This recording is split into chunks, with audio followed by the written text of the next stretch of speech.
பயிர் விளைச்சலும் சரியா இல்ல, அப்படியே கஷ்டப்பட்டு விளைவிச்சாலும் அதுக்கேத்த விலையும் இல்ல அப்படின்னு மனசு நொந்து போன விவசாயி ஒருத்தர் தன்னோட நிலத்தை ஏக்கமா பார்த்துட்டு இருக்காரு.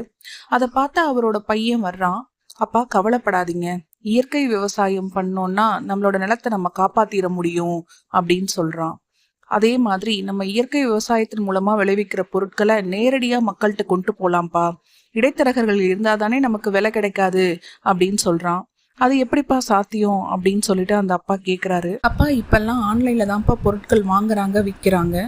நம்ம நிலத்தை எப்படி செம்ம செய்கிறோம், எப்படி பயிரிடுறோம், என்னென்ன இயற்கை உரங்கள் கொடுக்குறோம் அப்படிங்கிறத மக்களுக்கு நேரடியாக காட்டுவோம். கண்டிப்பாக இந்த மக்கள் நம்மளை கைவிட்டுற மாட்டாங்கப்பா அப்படின்னு சொல்கிறான். அடுத்த நாள்லேருந்து அவங்க என்னென்ன பண்ணுறாங்க இயற்கை விவசாயத்தில் அப்படிங்கிறத ஒரு வீடியோ பதிவாக எடுத்து நேரடியாக மக்கள்கிட்ட கொண்டுட்டு போகிறாங்க. மக்களுக்கும் இவங்க மேலே ஒரு நம்பிக்கை வருது, ஒரு நம்பகத்தன்மையை கிரியேட் பண்ணுறாங்க. அது மூலமாக இவங்க விளைவித்த பொருட்களை நல்ல விலைக்கு மக்கள்கிட்ட விற்கிறாங்க. இப்போது அவர் மட்டும் வேலை செய்யலை, அவருக்கு கீழே ஒரு 10 பேரை வச்சுட்டு அவரோட பொருட்கள் எல்லாத்தையும் பார்சல் பண்ணி பேக் பண்ணி தமிழ்நாடு முழுக்க டெலிவரி பண்ணுறாரு.